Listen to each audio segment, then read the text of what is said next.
What's up, y'all? It's Christy. I'm Courtney. And I'm Rashana, and we are the 1000 Club. Hey. Hey. Jimmy. Okay, Jimmy. Yes. Yes, I love Yes. A little show action. Deep show that. That's one of my favorite movies. Yes. Well, welcome back, everyone, for another episode of the 1000 Club podcast. We club every other Thursday on YouTube, Spotify, Apple, Anchor, and wherever else you get your dose of podcasts. And today, we're just gonna do a little check-in, just see how it is. Like, it's a little free flow. I mean, I got a couple little topics for y'all, but y'all know. All right. So how have y'all been? I feel like we haven't had an episode in a while, but we did just do one. Yeah. But it feels like it's been longer. A lot's happened. Yeah. Like what? A lot has happened. Good things.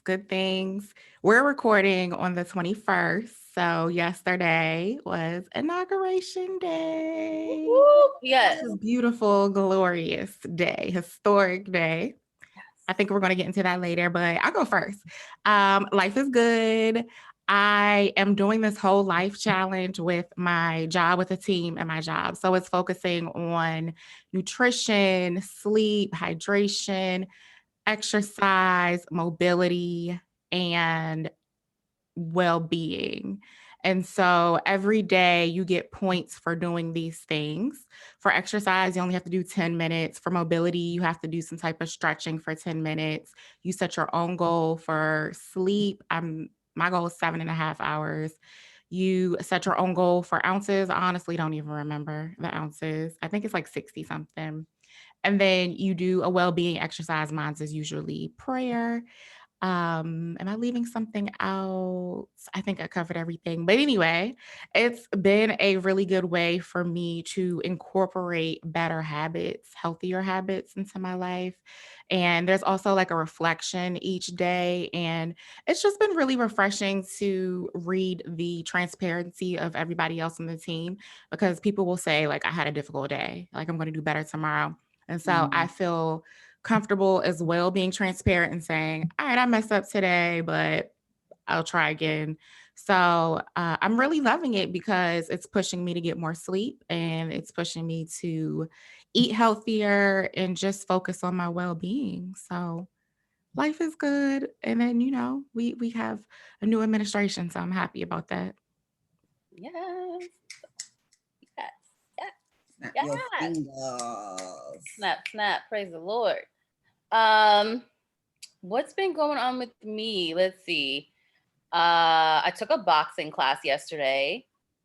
That was pretty dope. I was kickboxing before the pandemic started, so it was nice to get back into it. I needed to release a lot of frustration, so it was very good. I was getting it in with the bag. And I did sign up for the gym, so that should be interesting. I'll check back in on that in a couple of months to let y'all know where I'm at. But it was interesting being in a gym after, everything has happened. I was a little nervous at first just because I wasn't sure like how I was going to feel, what was going to happen. But it's CKO Kickboxing in Newark, and they had really good social distancing guidelines and space and sanitizing stations and stuff like that. So that was good. It made me feel a little bit better, and that really made me feel good to sign up for the monthly membership, because I was like, okay, I can do this. I'm gonna need to get me a workout mask because I was struggling with the regular mask yesterday. But yeah, it was good. So I'm excited about continuing with that. I also had a Stepping Into She IGTV episode with Nicole that was really, really good. Sorry, go ahead. It was awesome. Oh, it was good. It was good. She talked a lot about like faith and sexuality and just like being a woman and what that means. So it was a really great conversation. I enjoyed it, and I have another one coming up on Sunday, the 24th. So that should be wait, today's 24th? Today's 21st. The 24th. That should be good. So yeah. So good things coming. Stress relief is coming. And ow, that's about it. That was my nail, guys. Sorry. This ring light is hot. Sorry. Maybe you should get, is it the one that's like hooked up to your computer so you can't move it back, or? No, it's like the stand-up one. I think it's just it's okay. Oh, Okay. okay. I'll be it. Mm-hmm. Maybe that's the goal. Maybe it's a 2021 goal. Yes, the new ring light. Mm-hmm. Yes. Mm-hmm. That's on the list. Yes. Yeah. Maybe that should be on there. So what's up with you? I was just trying to think. So we have a new administration, which is really good. I wrote an article about just recapping the inauguration and just Black women's, I guess, experience with the inauguration. So I'm excited for that to come out. I think it's supposed to come out February 1st. So excited about that. And I'm just really happy that I feel like we just made it through Trump. Like, yeah, I'm just happy. And basically, I'm looking forward to the change. In terms of outside of politics, I recently got a like China cabinet from a friend. She bought a home and she bought it as is, so it's a complete renovation. Shout out to Ashley, because she is doing it. And she wanted to get rid of this China set. Like, it's kind of old looking, like it's very traditional. But it was just so nice. And I was like, oh, you can't throw it out. You can't, like, you just can't get rid of that. Like, that's something that's really nice. And so I'm excited and looking forward to rehabbing it, renovating it, redesigning it, whatever people say these days, bring it back to life in a cool way. So I have some cool ideas about that. And I'm really excited about that because I haven't had a home project in a while. And I really do enjoy doing the home projects because it, allows me to be a little creative in different ways. And yeah, so I think that's pretty much it. Yeah, I think that's pretty much it. Stay tuned for the home projects. Yeah, it sounds like a lot. Mm-hmm. Yeah. Yeah, 2021, as we learned on the last episode, you really got to get those goals done, So that is where my focus is right now, just plowing through, getting it done. I got quite a few goals for January. Looking at the list, not really quite a few, but I got 3 more that I had to finish. One is going to be done after we finish recording and meeting today. And then I have 2 more by the end of January. So is that what you're looking at, your goals? Yeah, that's what I'm saying. Yeah, I like that you keep them. Yeah, so I actually have a whiteboard. So this is just like an office hack, a DIY hack that my cousin taught me several years ago when I went to visit him. So rather than ordering a whiteboard from like Staples or wherever you get your office supplies, Home Depot sells like huge sheets of it, and they're like $5. And so I just bought the huge sheet, and Home Depot will cut it for you as well. So if you have a particular size that you want it to be, they'll cut it for you. And then I just put the nails in. I mean, you can always put a border on it if you don't want to see the nails, but for now it's fine for me. Like, I'm good. And so I have it mapped out from January through June, which is the end of my business year. So we start again in June as well. So it's like, I kind of use my anniversary as my business year. So I write down like, what are the main things I have to do? And I keep it up there and then I check them off.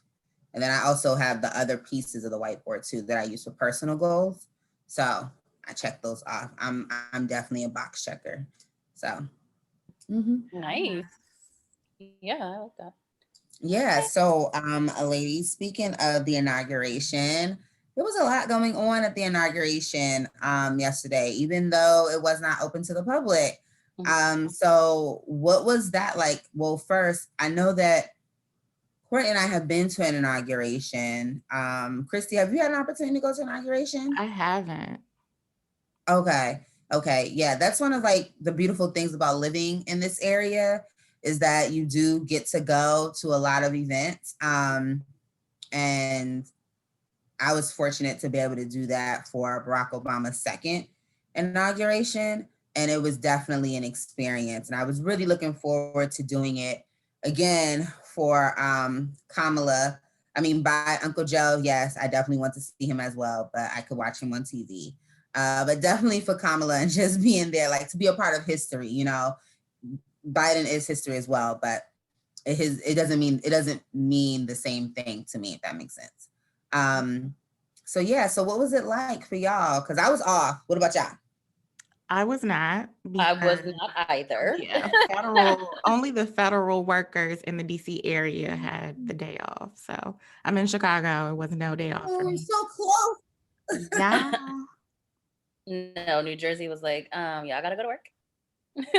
Even though Okay. they closed down the Did y'all- buildings in certain areas, it was like work from home.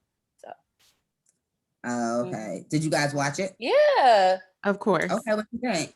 yes. Can we talk about the fashion really quickly? First of all, yeah, we can start with the fashion. Yeah. we got to take a moment for this belt that Michelle had on. Like, my eyes was like, it went immediately to this belt. And I was like, look at her. I mean, we know she slays, but that belt was everything to me. Yes, And it's color, actually, just the whole look was just, yes, it's it was the actually whole her, look for me. yeah, her whole outfit was designed by, I forget his first name, but his last name is Hudson. He's a Black designer. And when I went to his page, I realized that, oh, we've seen that belt multiple times on multiple people. So that's his signature belt. And it is $295. Yeah, I went to his page and saw how much the prices are, and I was like, okay, let me save some coins because yeah, I don't got it right now, but yeah, it she looked beautiful as she always does. She did. Yeah, Michelle Obama by far in terms of fashion was my number one yesterday. I love monochromatic looks. And she did that so well. And I was looking for something similar for a business photo shoot that I'm doing in March. And so when I saw her, it was just like, okay, I can do this, you know? I'm not gonna pay $295 for a belt just because y'all know. And as you guys will learn about me on the podcast, like that's definitely not where I spend my money, but I will find the New York and Company or whatever, you know, different version of how to get the same look. Definitely on a budget. She by far, I mean, from her outfit to the color on her to the hair. Okay. Like I text my stylist yesterday immediately, like I want the Michelle Obama.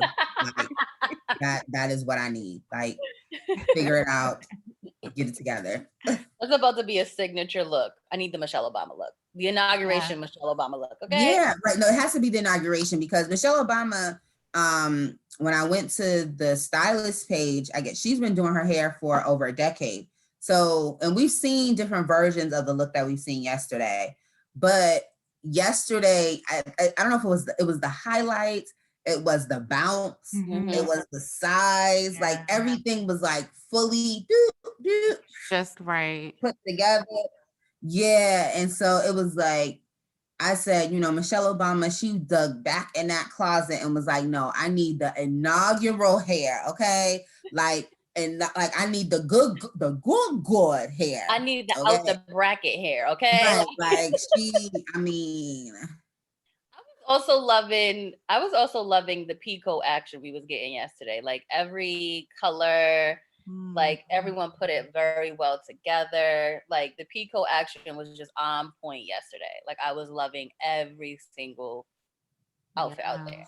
It definitely looked good. I wasn't a fan of J-Lo's outfit as much, but I was loving all the peacoats out. That was. I was actually gonna say J-Lo was my second best dress. I did like her. Yeah, I loved the white. I love the frillies with like the little detail of the lace or the satin or whatever it was. With the peacoat, the pants, and the matching hat. Like I just think she looked really nice and regal. I even like the touch of like pearl stud or whatever it is that was like in her earrings, that was also like in the bracelet, that was also like, it was all nice put together. She was singing, like you could just see everything going on. She was definitely my number 2, and I love an all white look. Even though I'm always nervous to wear all white because I'm super clumsy, but I love when people do it. I think one of Biden's granddaughters had on like an all white look, and I really liked her too. Yes, his granddaughters actually. I was like, oh, I like all these little outfits they got. And they looked really good. They all look very, very good. The Bidens came to slay. I also liked.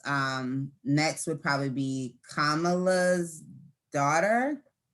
Is her name Ella or Elle or something like that? Emma. She had like the tweed. Emma. She had like the tweed peacoat with like the little studs up here. Yeah, I really like that. And she's actually a fashion major, I heard earlier today. And so I thought she put that together very well. And then of course, Amanda Gorman, like I like the colors of what she did, like the yellow with the red, and then the accents with the gold and the gold in her hair. Like she just looks very poetic. I still haven't figured out where I've seen that color scheme before, because it reminded me of something that I've seen in a book or maybe on a cover magazine or something. Maybe it was something. I'm still trying to figure it out, like where I've seen it. But I thought that she looked really nice. Kamala, I love the color. Wasn't a huge fan of the look, but I love the color on her, and I think she looks beautiful. I actually don't recall seeing her in a dress too many times, so I thought that was different for her. Yes, I was surprised she didn't. I was surprised. I guess I wasn't surprised that she wore a dress, but then I was kind of like, oh, her signature thing has always been like the pants thing. So it was interesting that she didn't wear pants though. Yeah. I thought she looked really nice, but I'm sure she was. Well, I don't know. I was gonna say they all coordinated that, but her and Jill maybe. Dr. Jill. Dr. Biden. Dr. Jilly from Delhi. That's like my new thing for her. She looked good too. Jill looked. She did. Yeah. I liked her outfit with the little sheer neck. You know what I mean? Like Jill, what I like about Jill is that you can tell that regardless of her age, she's still gonna give you a little sexy. You know what I mean? Like even when I've seen her in her interviews, and she has like the peplum blazers, and she still, Jill still serves it to you. Like that's what I like about her. Like she's very vibrant. You can tell that she has a youthful spirit about her, and she's only as young as she feels. Like yep, she looked good. Yeah, I like that. I really like that. So anything else about fashion? I thought the men were a little lackluster, except who was that? Kamala's nephew who had the Dior, the Dior Nikes on. Oh, that's what they were. I was like, is he walking around with some Jordans on, Air Forces or something like that? Yeah, the Dior ones. Yeah, I thought those were nice, and I thought that was a good touch for him to wear that on stage. That was okay. Yes. No, I didn't. I don't know. The guys were just regular. I mean, outside of obviously, Bernie he broke the internet with his fashion. Bernie. Okay. Yeah. He gave me, look, I'm here to be warm. I ain't trying to be cute. Okay. He gave me Vermont is in the building. Okay. Yes, he sure did. Bernie gave me like, y'all know that should be me on that podium. I'm sorry. Like, it was about the warm. Like his whole face was like, I'm just here because I went out there and I campaigned for Joe and I earned my right to be here. Y'all know it should be me, but I'm gonna sow some unity and I'm gonna be here. Right. I guess because I was like, dang, they didn't even give him a spot in the cabinet. Well, I don't think they wanted him to lose his Senate seat. Yeah, that's beautiful, but that's why he was sitting up there with his arm crossing the mittens. But do you think that maybe they offered it and he declined it? That's a possibility. You don't think so? Because Because I feel I like also that think, sounds like it would be some Bernie stuff. He'd be like, "Nah, I'm gonna stay a senator." I but feel like, like where do you think he would be more effective if he was in the cabinet, other than as a senator? I think being that I would like to see him on something around like maybe not what's is it like HHS, like Health and Human Services, like something like that, because I feel like I really resonated with not only his Medicare for all, but just his whole thing around like COVID vaccinations, just like everything around health and medical and mental health for American people. So I think he would have been good at something like that. Understanding, yeah, they wanted to keep the seat, but I just kind of feel like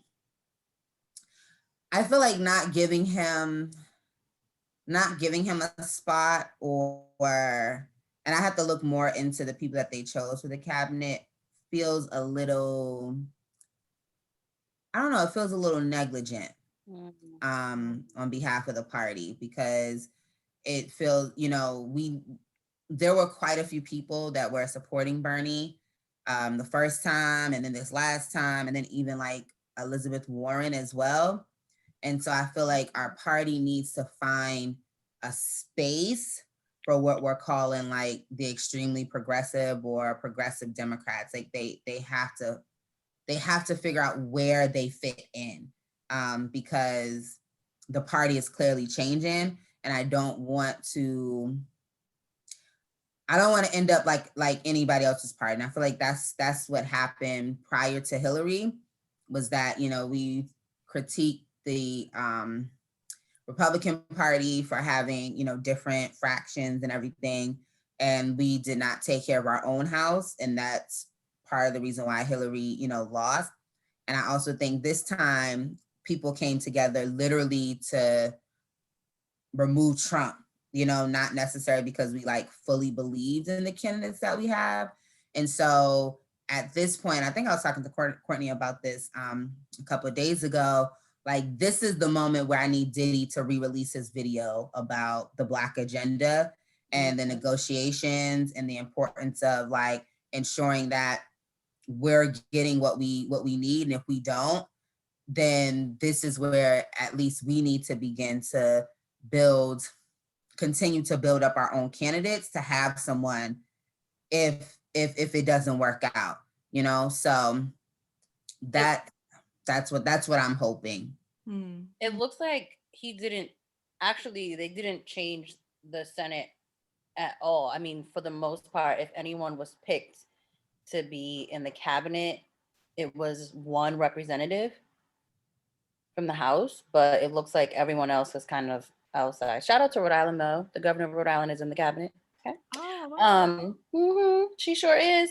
But everyone else is is not like in the House or the Senate. So it probably is they would try, because they won the Senate, they probably don't want to lose it by giving up a seat. Yeah, and I wonder, I guess we don't know if he was offered anything and if he declined, but I wondered if he also considered his, the longevity that he's had in the Senate and representing Vermont, but then also the issues that he's fought for and being on that side of legislation versus heading one of the federal agencies and maybe not being able to push the same agenda in the same way. But, I don't know. We'll see. Maybe, interviews or a book or something that tells us more about. Yeah. And I agree with that. Yeah, I definitely, I could see why.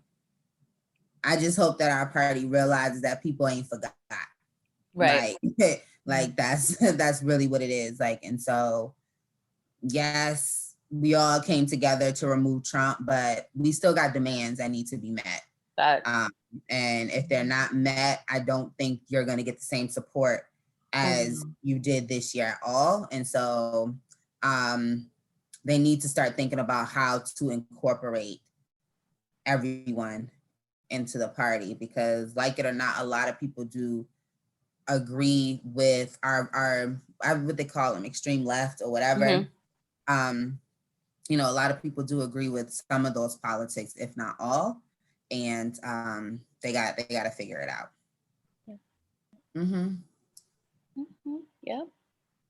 Yeah. So we know that yesterday was definitely historic, and we talked about some of the different things.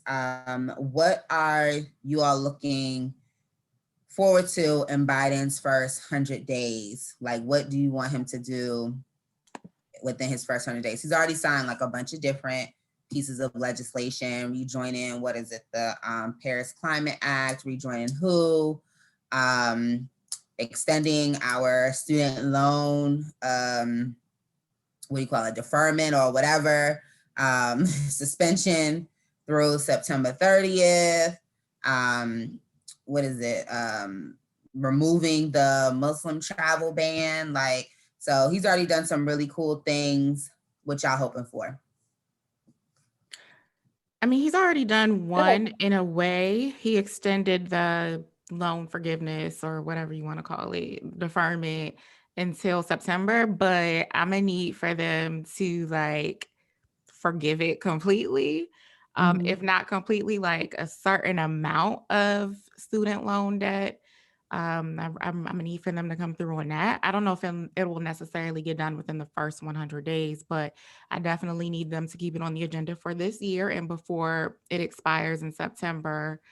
I think COVID is definitely one of the things that I really need for them to push on, and which they've already done, with making the mandate in federal buildings, the mask mandate, the in airports, the international travel, having to get a negative COVID test before arriving in the US. But really just pushing the vaccine out, getting it out there faster so that we do get more people vaccinated and we can get to a point where the spread is drastically reduced.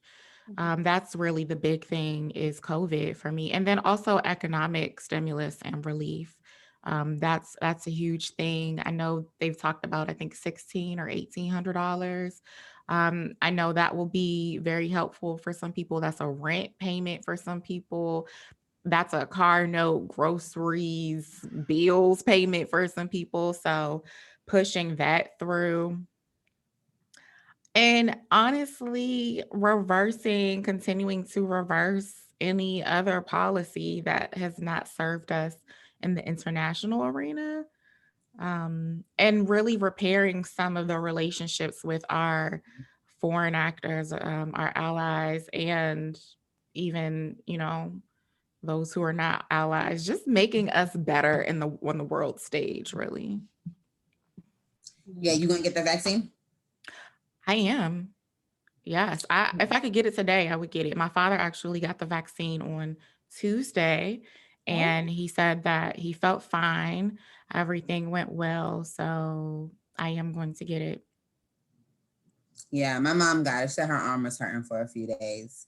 Oh, then wow. she was like hot one day, but she seems okay now. Do you know which one she got? She got the the one with the M, not the Moderna. Pfizer. Okay. The Moderna. My father I got say Mirena, but I was like, that's not the same thing. Yeah. my father got the Pfizer. Oh, okay. Ooh. Okay. Yeah, I know my mom was like totally against the Pfizer. She said something. She said something about how it was made, or there's been some different tests or something. So my mom works in a hospital, so that's why they have to get it because they work with people. And then next month, my dad is going to get it because in Massachusetts they're going to extend it to people who are over 65. Got it. Yeah, so I'm excited to hear about that. I'm gonna let you go first, Christine. Let me know. Yeah, I'll let y'all know. It's like I said, as soon as it's available to me, I am going to get it. I went and got COVID tested yesterday, and I had to fill out a survey, and it asks like if you had the opportunity to get the vaccine, would you? And I answered yes. So I hope if it becomes available, they call me. You go. I actually, you know what? I have not had a COVID test yet. Oh, wow. Yeah, I have not had a COVID test yet, and I don't plan to get the vaccine because I'm a little scary, and I was like, I don't want to be on no list for having this. I know I was gonna get it when I went home to Boston, but they said I didn't qualify. So I am going to get the vaccine because I feel like they're gonna make it a requirement to travel. And I'm just gonna go ahead and get it out the way. So I ain't gotta wait in line for people who want to travel to get it. Let me go ahead and get it. But then as state workers, to keep your job, I believe they said it's gonna be a requirement after May to get the vaccine, like if you work in a state office. So in the event that I have not found a new job and it's still working for the state of New Jersey, I will be getting the vaccine. But I am actually looking forward to a lot of things Chrissy said. I am actually praying that Joe Biden just like sticks it out and like does all he can in the first 100 days, because he came into a stressful ass situation. Like the man's already old. like Obama came in, he came in young, he left tired. Like I just want Joe Biden to get through the first 100 days like safe. I want him to be healthy. I want him to be able to stick it out for 4 years, because he knows, just like we know, looking from the outside in at least, being president is a hard job. And I just hope that he just perseveres through those first 100 days. I also hope that he gives us more education around COVID, the vaccine, just like things that have been happening. We haven't had a president before him like for at least 3 months. So we don't really know how the vaccine is working, what's happening. So I hope that he gives us some education. I'm also hoping, I know you said Joe, but I'm going to bring Kamala into this, or Vice President Harris into this. I'm hoping that in at least her first 100 days, she's able to get a little bit of unity happening on the Senate floor and on the House floor. I think it's, we've seen based on the representatives that we have that there is still some major division, even if the Democrats have taken the House and the Senate. There's still some division amongst those representatives. So I'm hoping that she can kind of come in and settle some of that. I'm also hoping Joe gives us more information. And when I say that, I mean, like, I guess a traditional president where they tell you a lot of things that are happening. They give you the information on like changes he's making, whether it be economic, climate, healthcare, all of that. So we're in the know, so we don't feel like we're left out. So those are the things. And like I said, like in addition to what Christy said, because I agree, like COVID, economic stimulus, student loans, definitely, because I need it for sure. But yeah, just really, really kind of restoring some of the things that we haven't had in a while to make everyone feel a little bit more safe, a little bit more sane, a little bit more protected in a sense. So I'm hoping that he can kind of achieve that in the first 100 days. I do think it'll be difficult though, just because Joe, like I said, Joe came into a shit show. Like, he came into literally, we hadn't had a president for 2 months before he got here. So he is really coming in to clean up a lot of the mess. And I think the difference between, and it's not to compare him to Obama, because I don't think it's as historic and like they went up against the same things, but I feel like, when Obama became president, he had to kind of deal with the people doubting him because of who he was.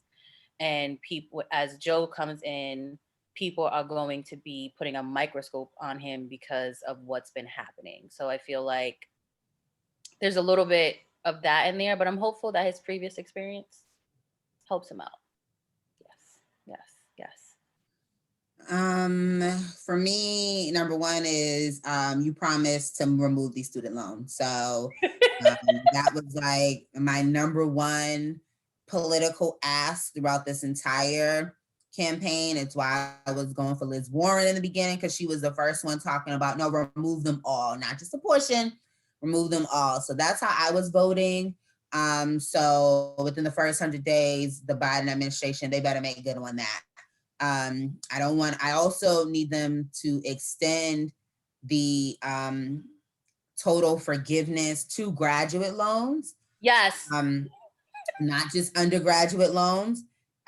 Because when we talk about, I was listening to The View this morning and Sonny Anderson was talking about reparations, and we know Biden was one of the only candidates that came on that, talked about he would explore reparations. I feel like forgiveness of student loans, not just for graduates of Black colleges, but just for Black people in general, from graduate to, from undergrad to graduate to even, doctoral or whatever you did, those need to be forgiven, because we know that Black people are disproportionately affected by the burden of student loans, because our parents, we're not coming from homes where our parents are able to fully pay for college.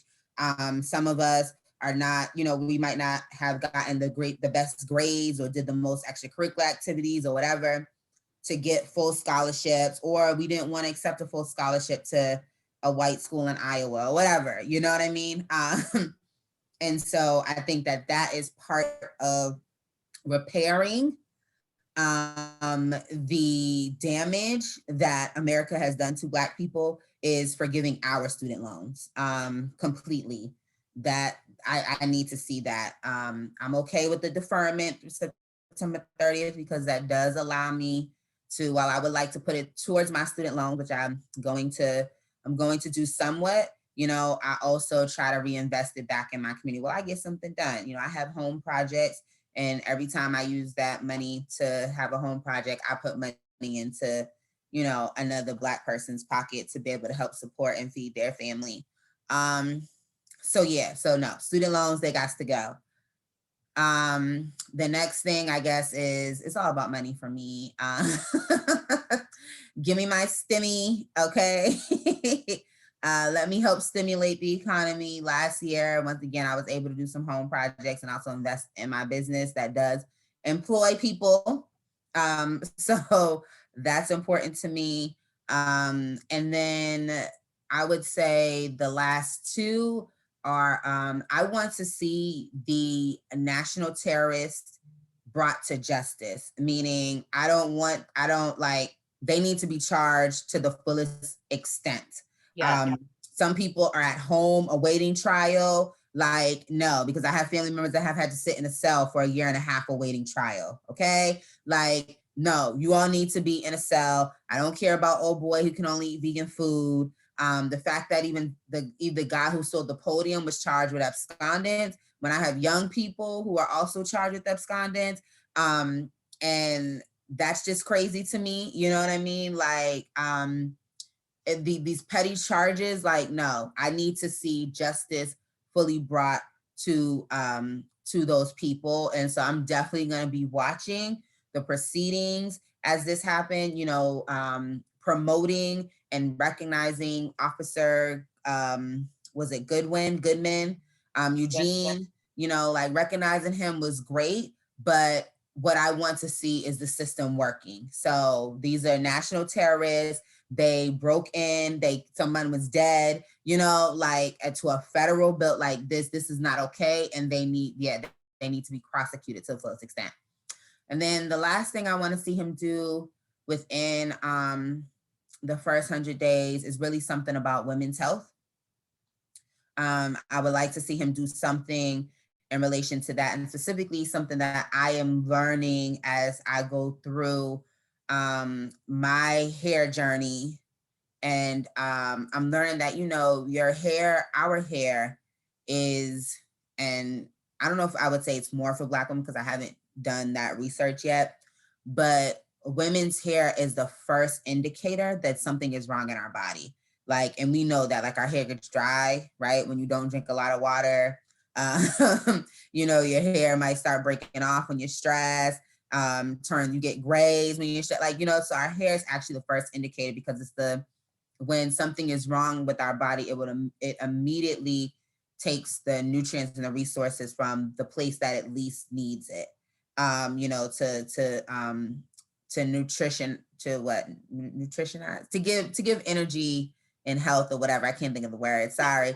To nourish. There you go. To nourish, you know, whatever else happens in the body. So I would actually like to see hair checks become a part of general medical care. When you go to your doctors and you know, for checkups, they should be checking your hair because it's easier to catch.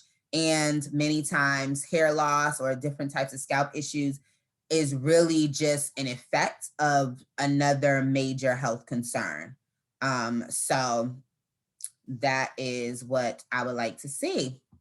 I don't know if the last one is gonna, you know, is gonna catch, but it is something that, you know, now that I understand more, unfortunately, on a personal level, I definitely want to make people more aware of that, you know, you should include maybe like going to your dermatologist to have annual hair checks. Yeah.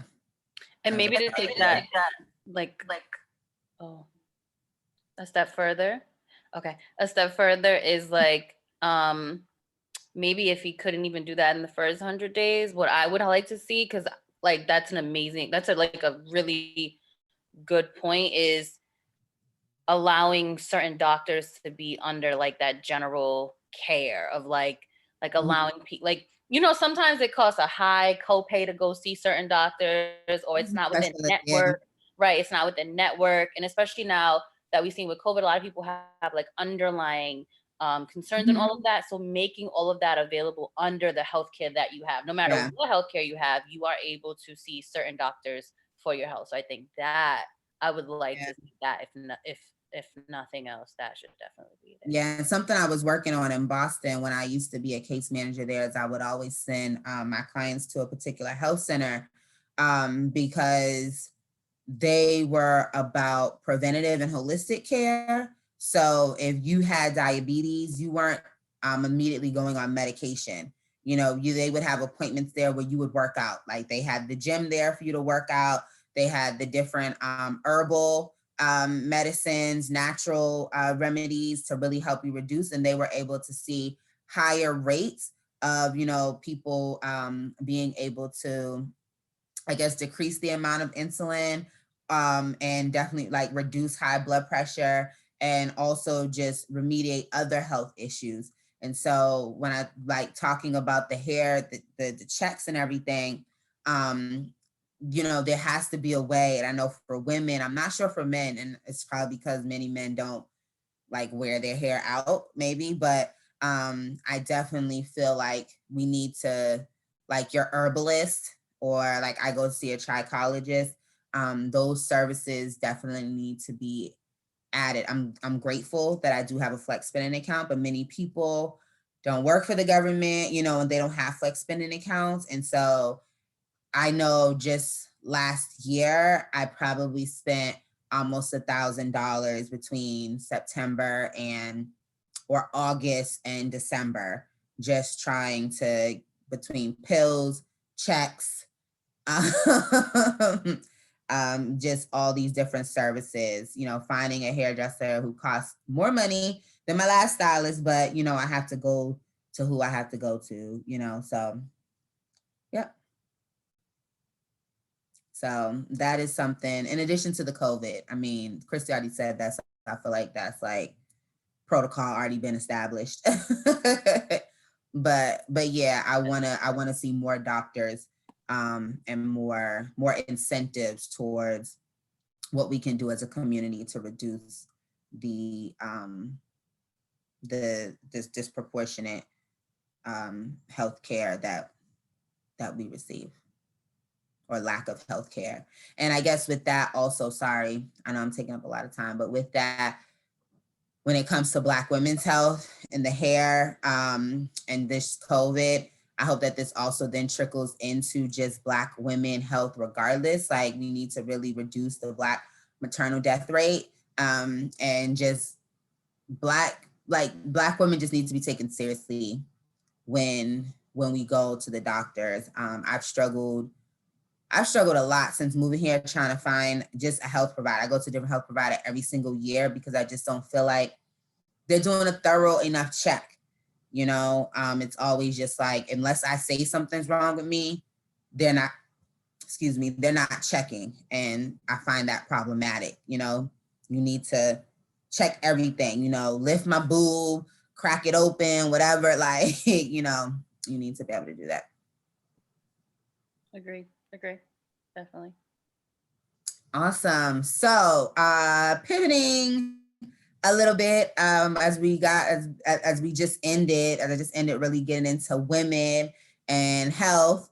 Let's go into like a different kind of health when it comes to women. And I want us to talk a little bit about Lori Harvey, and what our thoughts are on the entire situation. So there have been, just for people who are listening who may not know, Lori Harvey is now dating one of Hollywood's biggest bachelors, Michael B. Jordan. And it's been met with a little controversy and necessary conversation on the blogs and on the internet. So I wanted to get y'all's take on the entire situation. Courtney is smiling real hard. So, like, do you have a lot to say? Do you want to go first? Chrissy is unmuted, so. I just want to say, yeah, I may have to fill me in a little bit. I've been real touch and go with social media. So I know that she's with Michael B. Jordan, but I don't really know all of the convo surrounding that. Okay. So the conversation surrounding it has been really, it's been a couple things. So on the Michael B. Jordan side, it appears that people are happy that he's with a Black woman, because prior to this, the sightings that he's had with women, they have not been Black, and he also has not been very vocal and explicitly saying that, you know, he dates Black women. So that's what it sounds like. I have a personal opinion about it, but I'll share that in a second. And then on the Lori Harvey side, Michael B. Jordan is 33, almost 34 years old, 34 years old. We know that Lori Harvey just turned 24 years old. So there's that conversation. And then Lori Harvey has been known to date many men in the industry. And I say many, I mean, I guess it's many for her age, but, you know, many is relative. But, you know, we know that she's dated Future. We know that she's dated Diddy's son. We know that she's also dated Diddy. We know that she's dated Trey Songz. And now there's other people that I can't remember, but now she's with Michael B. Jordan. So that's been the conversation around her dating habits has been basically, is she a set out versus, you know, women have the right to date whoever they want. I don't want to give too much context because I want to have the conversation. So I hope that's helpful. Yes. I'm all for, now y'all know I love me a Michael B. Jordan, okay? I love me a Michael B. Jordan. If y'all don't know, now y'all know. But I am here for Lori Harvey living her best life. Like at 24, what else are you supposed to do? Like I think people are criticizing her for dating a certain amount of men before she was a certain age. But let me just get up on, you know, my feminist soapbox. Like, why is it okay for men to date as many women as they want in their 20s, but when a woman does it, it's a problem? She's seen as a hoe, she's seen as this, she's seen as that. When in reality, she's doing the same thing y'all want to do, but y'all just don't want a woman to do what y'all want to do because y'all are shit. But anyway, moving on. Like, I am here for her to live her life, date who she wants to date. Now, was I a fan of all of her dating choices?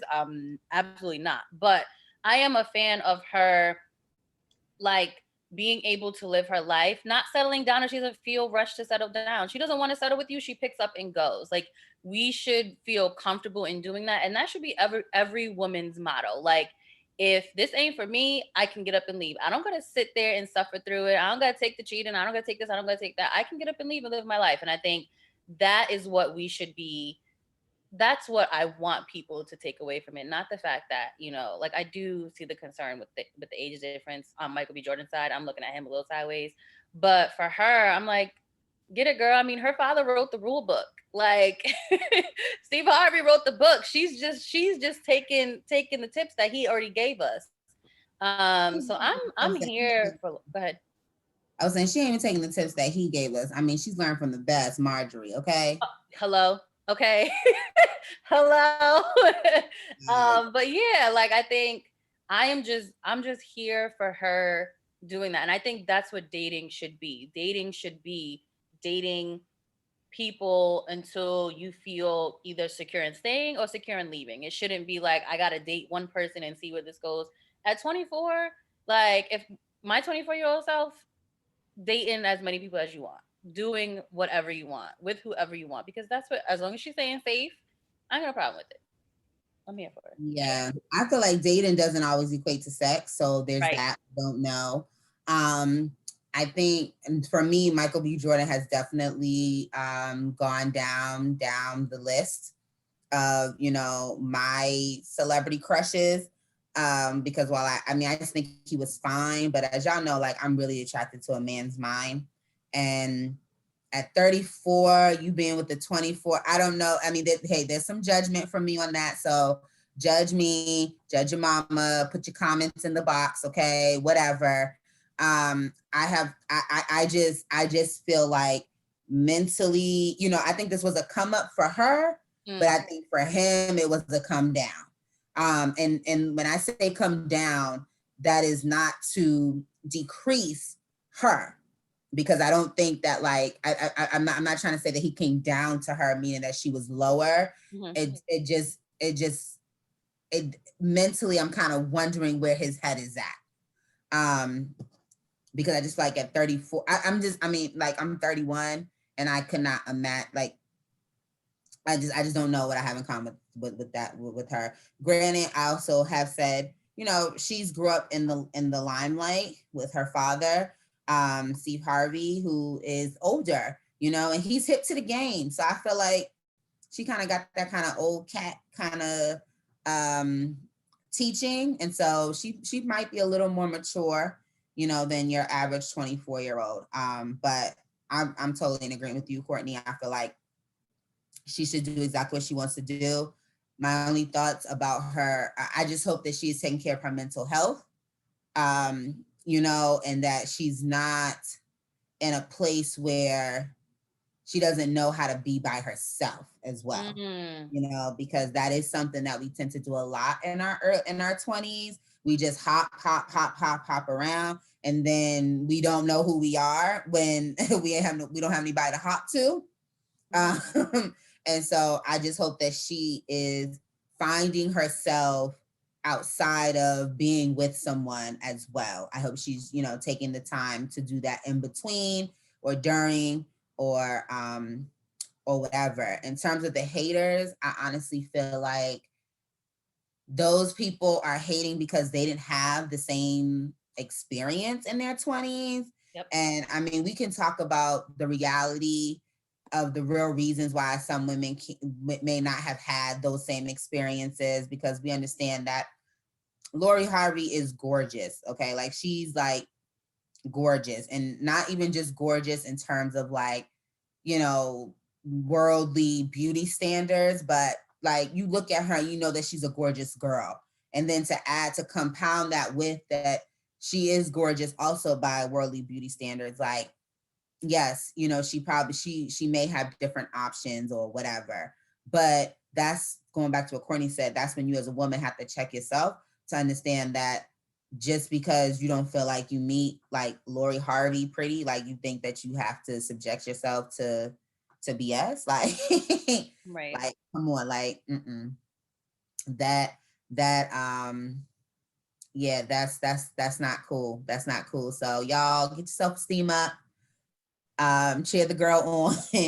And when she's ready to settle down, if she's ready to settle down, you know, yeah, she's made some savage moves, you know. I'm not gonna sit up here and act like she ain't been savage, but there was something else I wanted to say about the situation, about her her dating, but I can't really think. I can't really. Oh, the other thing that I've always had an issue with is really not her, but I had an issue with the men that she's dated. They've all been older than her. But I've had an issue with like hip hop and celebrity culture, making reference to her when she was underage, like that has always like been like, I never liked that when, you know, references were made that they're like waiting for her to turn 18, you know, like that. I don't like that. And so I also think that seeing her, for me, seeing her date Trey Songz and Future and Diddy and now Michael B. Jordan just feels a bit predatorial to me, just because, and I'm not, and these men, some of them, I don't know what they said about her, you know, before she was of age, but it does feel like the culture was kind of like, you know, like, like they, like, it feels like they, I don't like that. I don't like that feeling. So that's it. Well, I'm here for Lori. I'm all for it.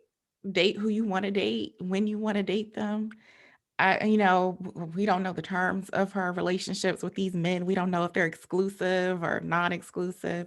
So I'm here for it. I'm, you know, always here for the savageness. And so, yeah, when I first saw the pictures of them, I was like, I was a little surprised because did not know that Michael B. Jordan dated Black women, but I'm glad that he is with a woman of color, a Black woman.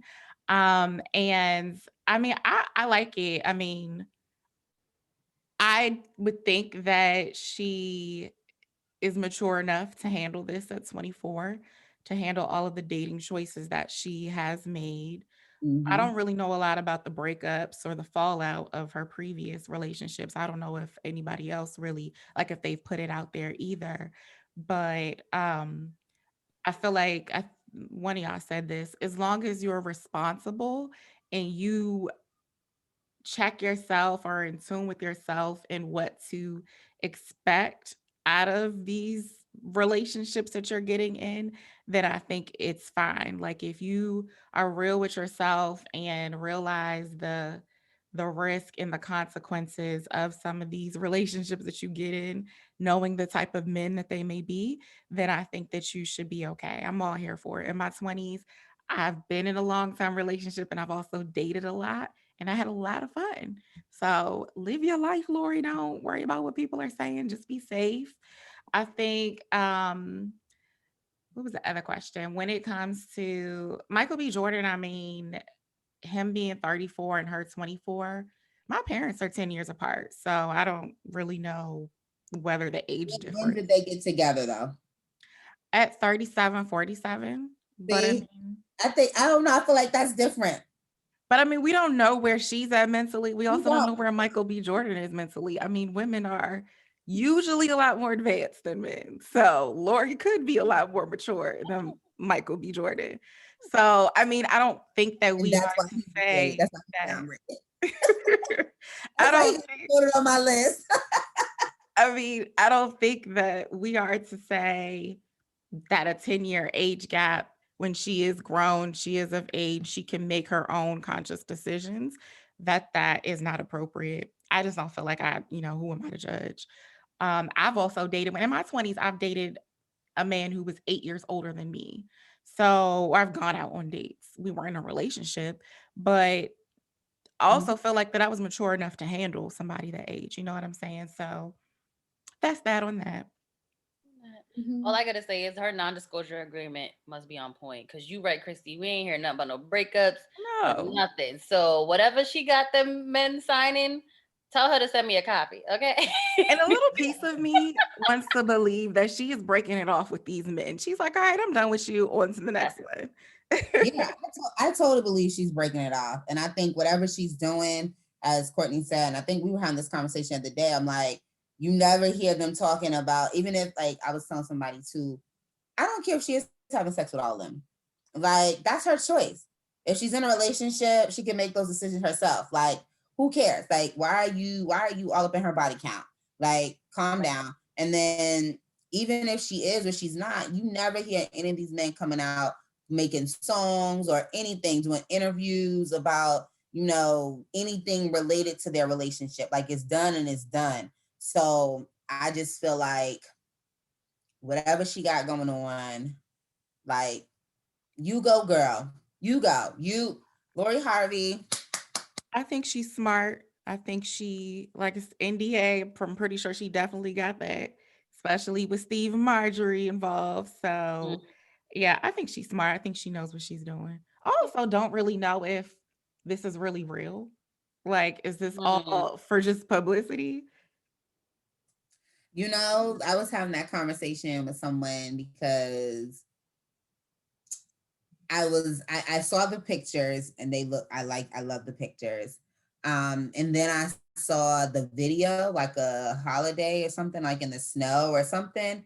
And I was like, why does everything feel staged with them? You know, until like maybe the pictures that came out recently, I think were at a hotel, which in one of the videos, it looks like there's like 2 beds in the room. So that also was like, interesting. But yeah, everything feels staged. And so that could be because of just who they are and understanding the nature of, you know, Instagram, and that you want to have high quality videos and pictures and stuff like that.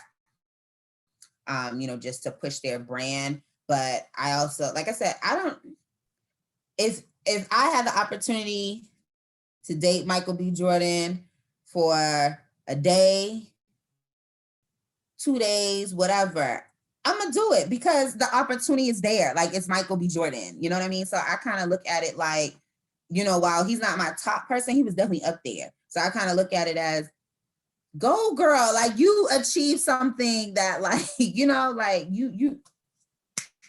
So, unpopular opinion, I don't see it for Michael B. Jordan. Maybe y'all can help me figure it out, but I don't see I don't see it. I really So let's talk about this. Michael B. Jordan to me is, well, now I see, before this, I would say he was definitely probably in my top 3. Yeah, probably definitely in my top 3. He's not my number 1, but he's definitely in my top 3. I think he's handsome. I think he has a really nice smile. I like his voice. I like the way he talks. He has a really nice body. I love the fact that, you know, he continues to support his parents, and that he advocates for Black people in the arts. I like that he's not a traditional actor, meaning that he didn't go to like any type of theatrical school. You know, it's just a passion that he has. And I appreciate his growth, because he's had to really gain those skills through actually just like doing the job. So those are the things that to me make him handsome, and put him in my top 3. My number 1, well, I don't know. I probably let me think. My number 1 right now, who's been up there for, is Aldous Hodge, as y'all know. Like, I love him from Underground. Like, I love A Chocolate Man. Like, that is, and just when you listen to him speak, he blows Michael B. Jordan out the water, just because his whole life is just about excellence and Blackness and achievement, and the way he gives back to his community. I mean, okay. He does it for me. Aldous Hodge, if you ever watch this, okay, go through your DMs, because I've slid in there a couple times, okay? Hit your girl up, because Yes, I love it. Is he married? No, he's not. Even though I posted something on Facebook today about Aldous Hodge, and someone said they saw him with the Asian girl, and my heart almost dropped. I refuse to believe it. But someone did say that in one of the posts, and I think she looked, the picture I saw, she looked Latino to me. Okay. She looked Latino. Okay, I'm with that. He does have a really nice smile, but I would put him in the friend zone. I mean, he's handsome, but he would be put. Aldous Hodge? No, Michael B. Jordan. Oh, sorry, I'm switching back to him. Aldous Hodge is, yes. No, so who would be your celebrity person?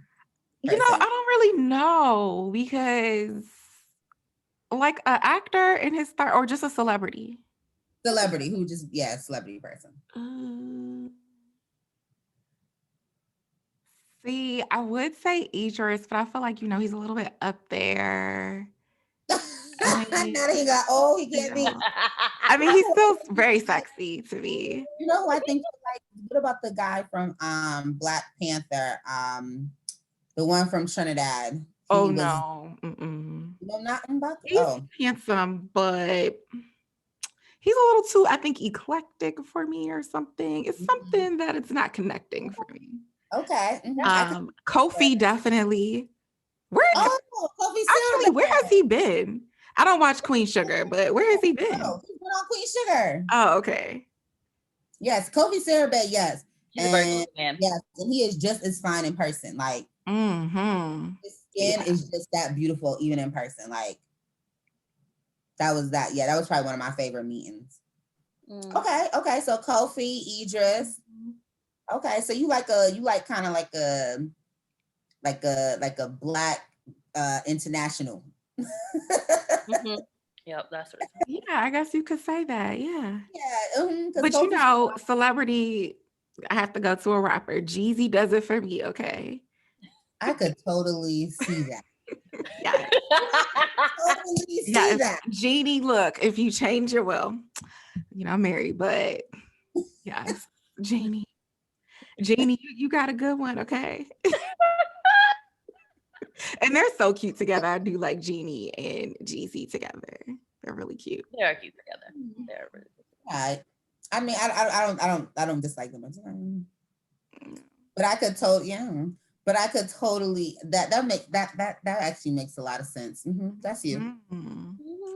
That's a good one. Yep. What about you, Courtney? Who you like? Oh, I like Michael B. Jordan. Oh, that's like number one.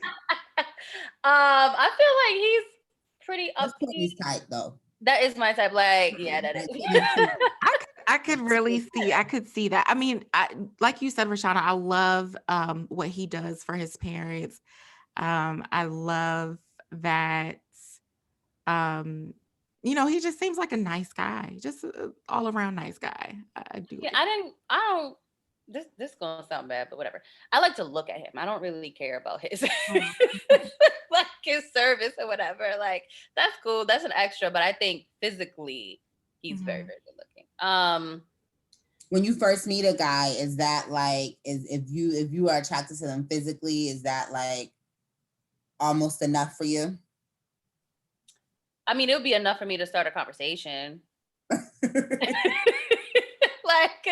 like if you look, I'll be like, okay, let me talk to you. Like I'll slide in the DMs if I like what I see physically. Like I think that's okay. Because I feel like physically, like I like him. I feel like the game is up there. I think he physically, like without the tattoo on his face, though, that don't do it for me. But like to that point, I like Jadena. Yes, I do like him too. Yeah, I like him a little more than the game because once again, I like the stuff that he does. Like, yeah. I love his philanthropy. Yeah, but I think I'm just talking off looks. Like, look, physical wise, Michael B. Jordan can do it for me. Yep. Yeah. I'm trying to think. Do I have a celebrity that I'm like that is just physical? That I'm like, yes. I gotta think. I think most celebrities, because I'm not as like in terms of music, I'm a little off, you know, like in terms of like mainstream. So I'm not as familiar with the people out there. And probably also because the genre of movies or theater that I like tend to be Black.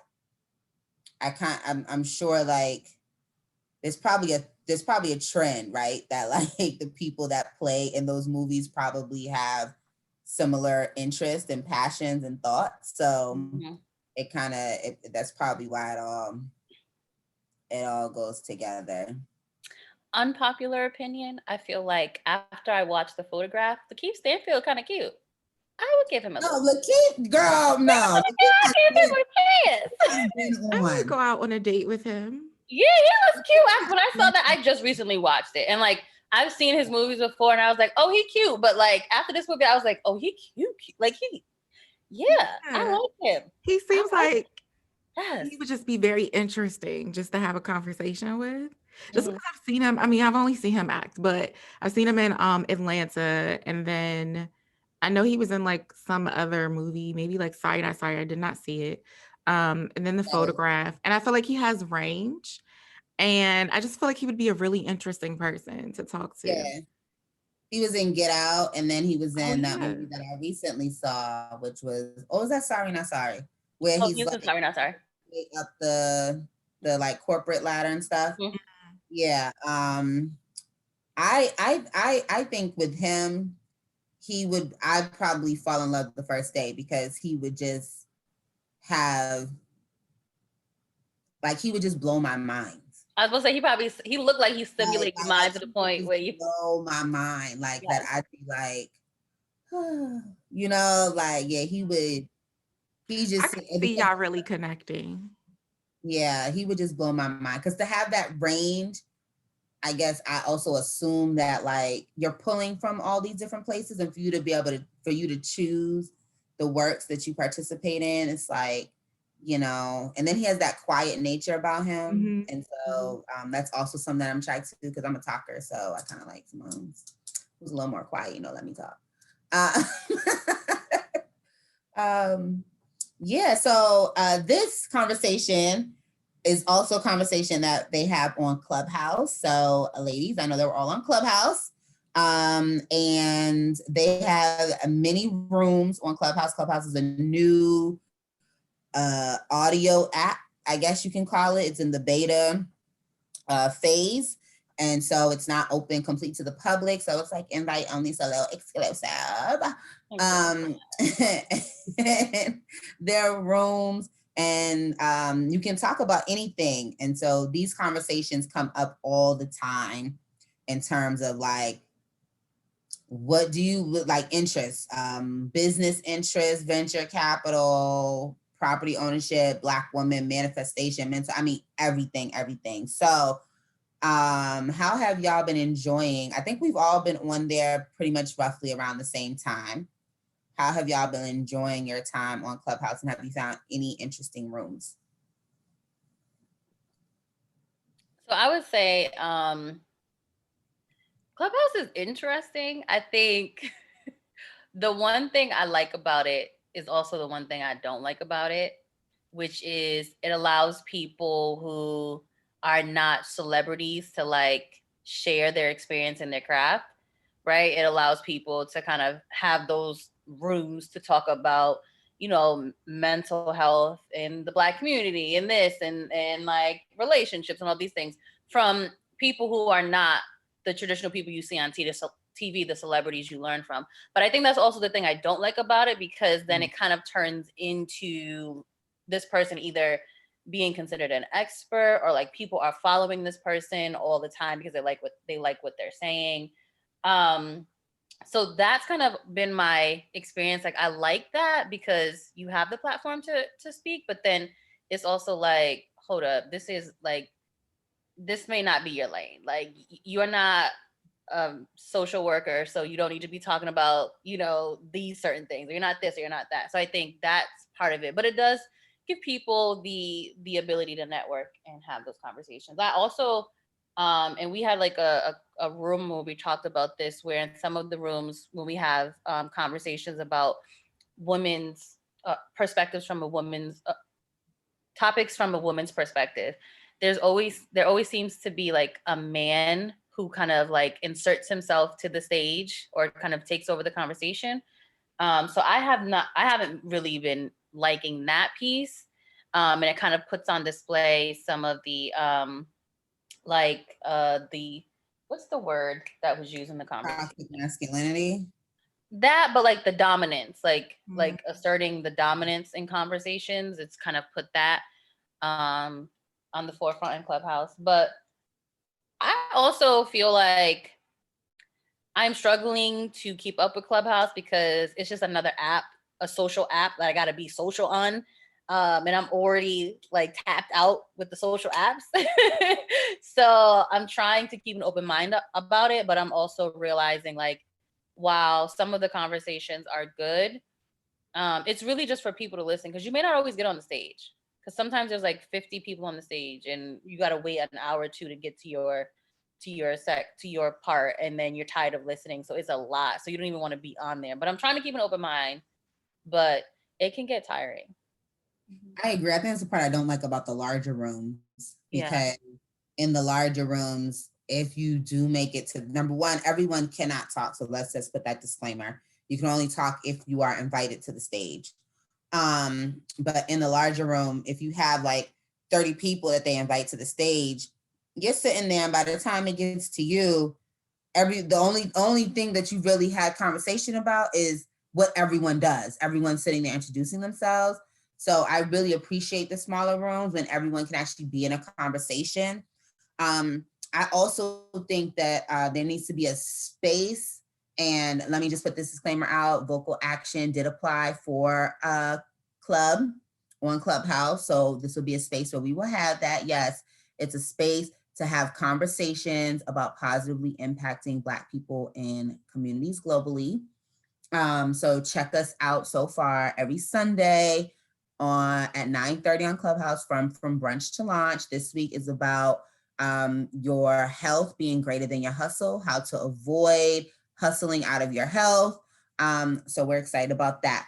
But that being said, when we talk about the experts, I just don't think it comes from a very well-rounded perspective, because you have people and all they know is that. And if you could couple that with like the mental health person or the sociology, or the contracts, like, I feel like it'd be a much more comprehensive conversation versus us just kind of sticking to this box. But everyone's an expert on there, including me. So I'll just put that out there. And, and I think it's a good platform to just allow people to hear your voice, but I definitely try to mix it up. Like, I definitely go into the Caribbean rooms. I love the manifestation and the meditation rooms. So I would just suggest that you try to mix it up and avoid, I'm sorry I'm about to say this, but avoid the millionaire conversations, whether it's dating, whether it's how to be a millionaire. Like, avoid those conversations, because half of the people there that want to stay, they are not millionaires themselves. They might have handled $1 million, but if that's the case, then I should be on stage, because I manage $1 million contracts. Like, you know what I mean? Like, but I'm not there, because I'm not a millionaire, So just avoid those rooms, because until Oprah does a room about millionaires, I ain't getting on it. Now, if Oprah do a room about millionaires, I'm gonna be up in there, because Shorty a millionaire, okay? Shorty a billionaire, okay? There you go. So I just feel like avoid those rooms, but try to find your space, and don't be afraid to just start a room and see who comes in. Like, that's the other thing that I like about Clubhouse. It's like a group chat, but you're really talking. So Yeah, for me, I joined around Christmas, so I had more time to be on the app. I really haven't been in the app. I actually reduced my notifications down to infrequent because I was getting so many notifications. But what I like about the app, I like that it's audio only, because I think I've shared this before. I sometimes find video distracting. Like, even at work, I've noticed, like, if video is not on, I'm able to pay attention better than like having to look at everybody's faces and everything like that. Then I got to watch my face and making sure I'm not making crazy facial expressions. So I like that it's audio only. I I have an issue with this social influencer, content creator culture that we have going on. And I feel like it translates to Clubhouse, because it's still another app. And then you have a lot of these influencers, creators who are hosting these rooms and are on stages.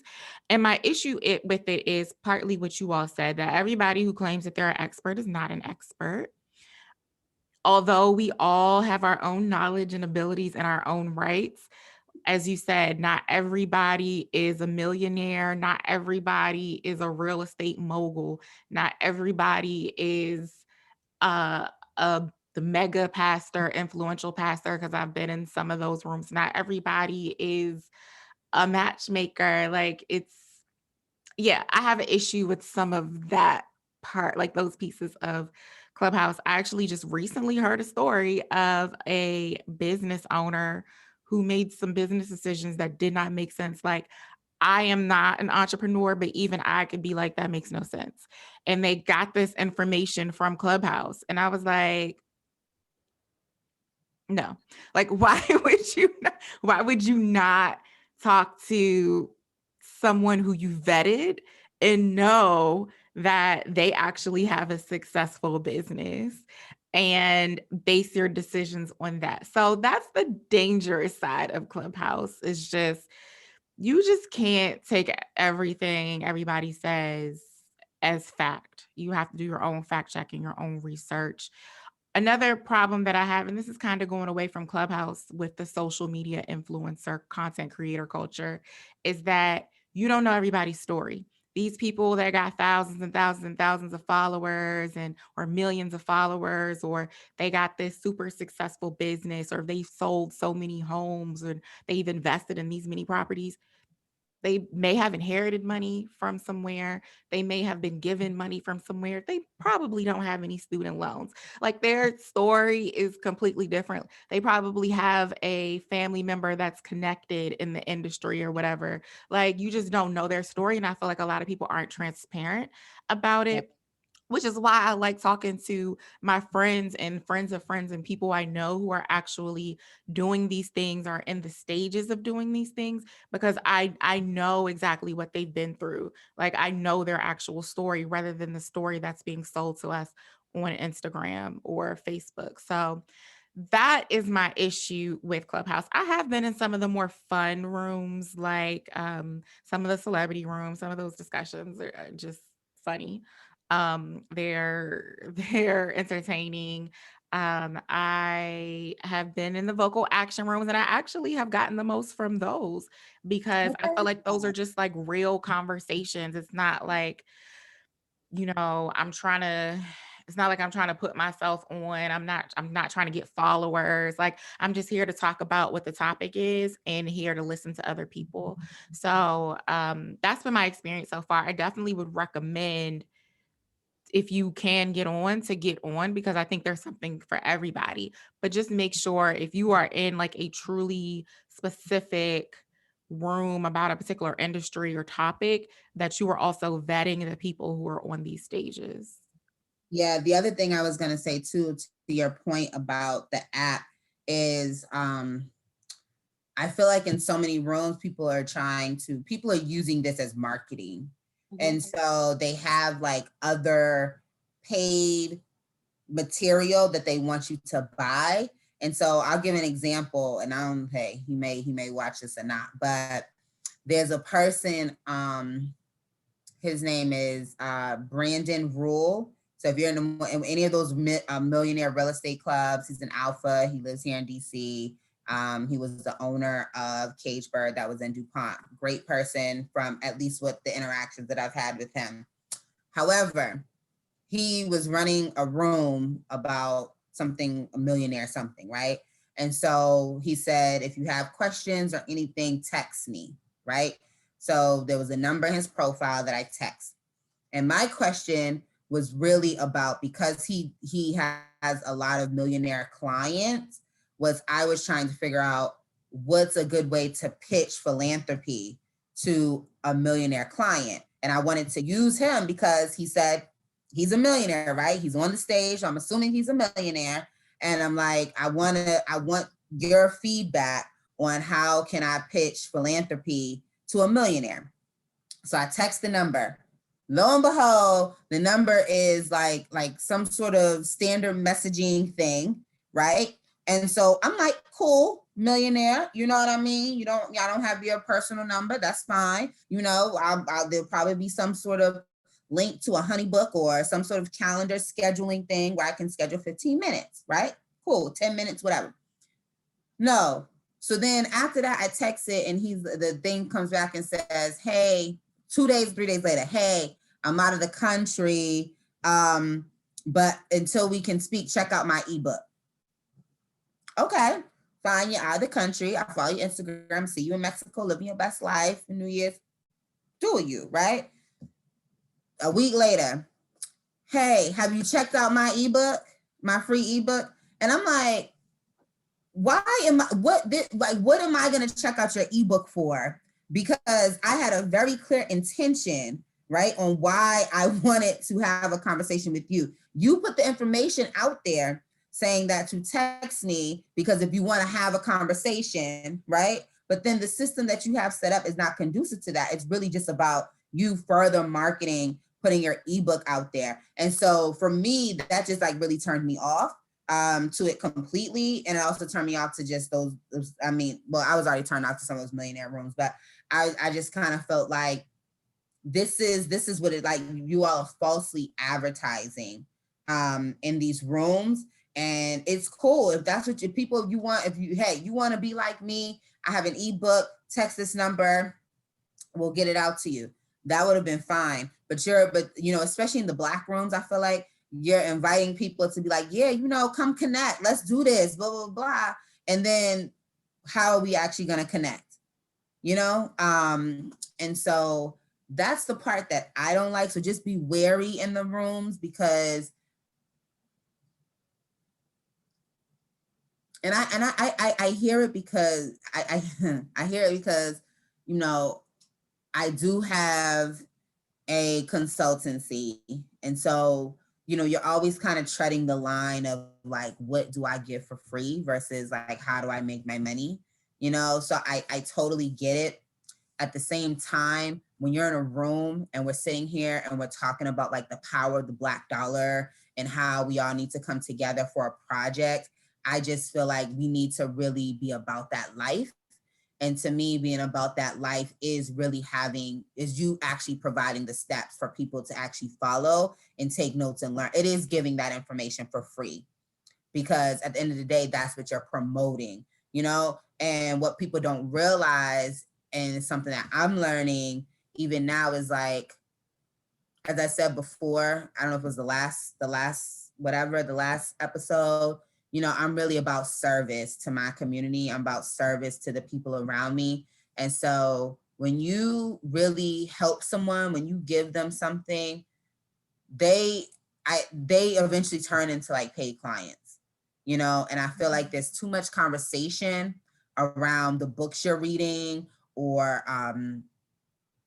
what you did, and not enough around what is actually going to make that person a millionaire. You know what I mean? Like it's not enough of the substance for me. And that is what we try to do in From Brunch to Lunch every Sunday at 9:30 a.m. And what we will do in the Vocal Action Clubhouse, because that's what Vocal Action is about. It's about how do we move from the things that we speak and that we dream and that we say to actually acting. Like how do we move from vocal to action? There it is, vocal action. And so those to me are the more productive conversations that I would like to be a part of, like planning a Black agenda or something. Like, let's get that together. Yep. And I would also say, I think one thing that I appreciate about the vocal action rooms is a lot of times you can be in rooms and on the stage speaking, and then the moderators kind of dismiss your opinion or dismiss your question.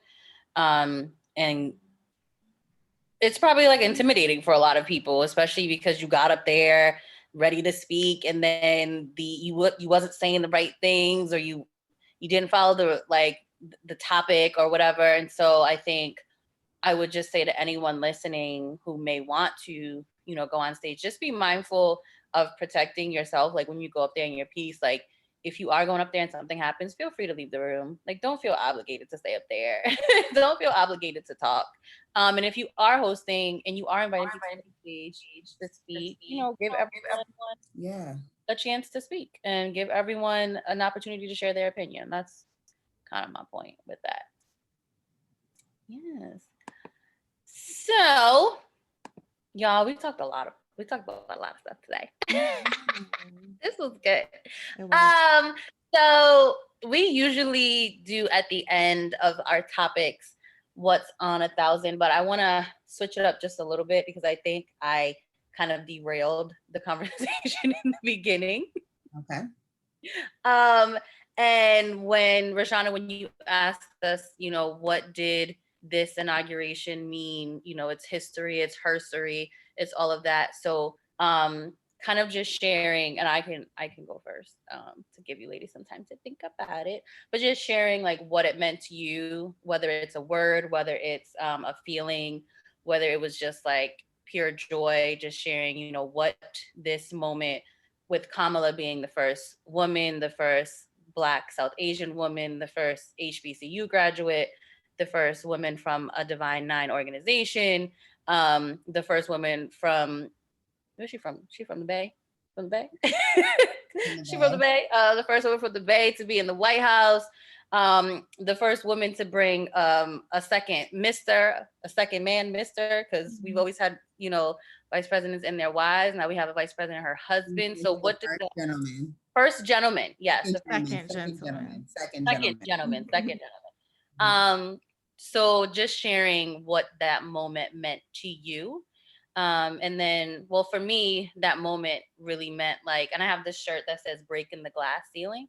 So that's really what it felt like to me. It was like women, she literally broke that glass ceiling that we have been staring at for so long, and we have been helping others get to for so long, and pushing mostly men into those roles and supporting men in those roles. And she was really able to break that mold and come in and really set the tone, not just for women, but for HBCU grads, you know, for women of color, just being able to do that. And my favorite piece is the first woman of color on the Supreme Court was able to swear her in as the first female vice president. And that was a big moment for me. So that just meant a lot to me. And I am so excited for Kamala to just win the next 4 years, and hopefully she gets to transcend into maybe running for president one day. You never know, because guess what? The glass ceiling is gone. Yes. That's how I feel. I think for me, the feeling was just a feeling of hope, of faith, and just remembering divine purpose and divine timing. I just think about all the moments in Kamala's life that led her to this point, and just thinking about her background, how she did go to a HBCU. She pledged a, a Black sorority, a Pan-Hellenic sorority, from being a prosecutor, being a senator, just running for being a presidential candidate, how all of those moments prepared her for the shoes that she now fills in, how this will pave the way for women to continue to break or shatter that glass ceiling, how she's going to inspire so many women and so many little girls that they could be president one day, that they could be anything that they want to be. So I really just thought that as I reflect over the past year and everything that happened last year, and it was a mess.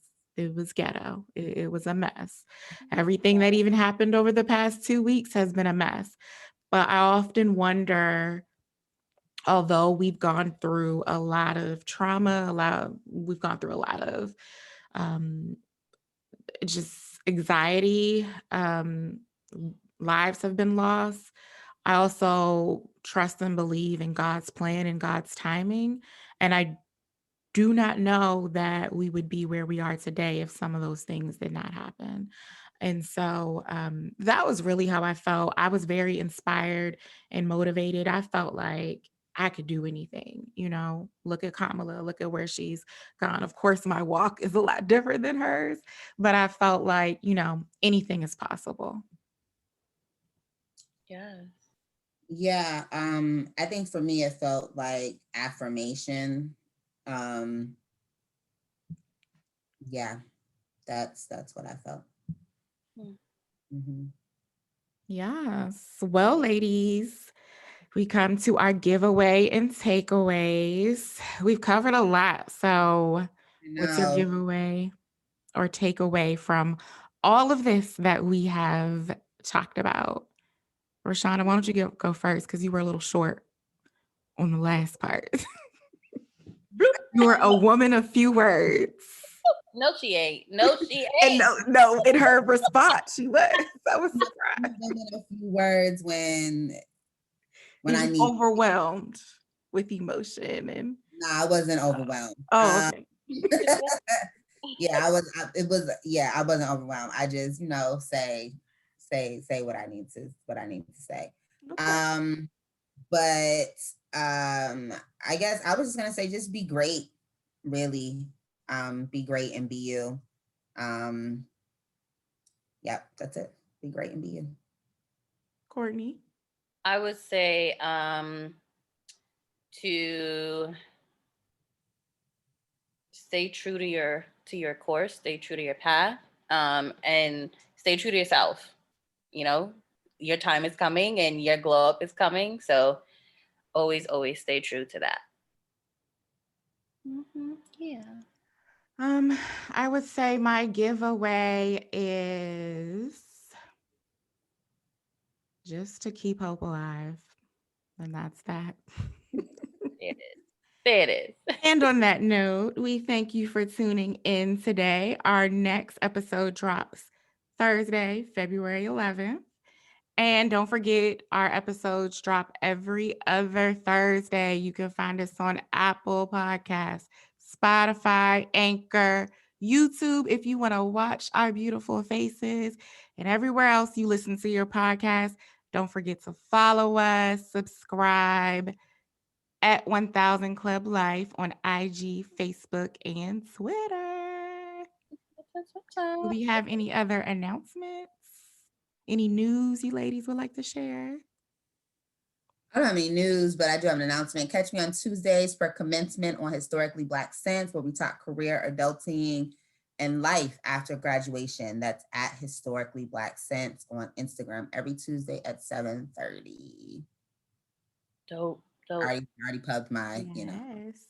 my Clubhouse. From brunch to launch every Sunday, 7:30. I mean, 7. Oh, Jesus. I was gonna say 7:30 a.m. Every Sunday, 9:30 a.m. Come have your soul fed. Yes. Let your soul glow.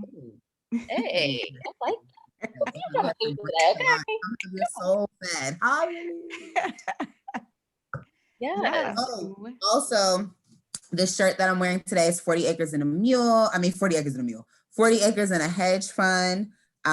This is from Stasha Hui Stacy. She went to Tuskegee University. She is a Black designer and she makes these cool shirts. So you can follow her at Stasha Hui on Instagram. That's STACHAHUIS.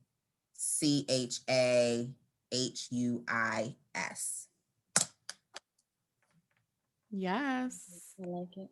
All right. Well, we about to wrap this up. I'm about to watch this Ashanti Keisha Cole versus. So peace. Oh yeah, do come out tonight.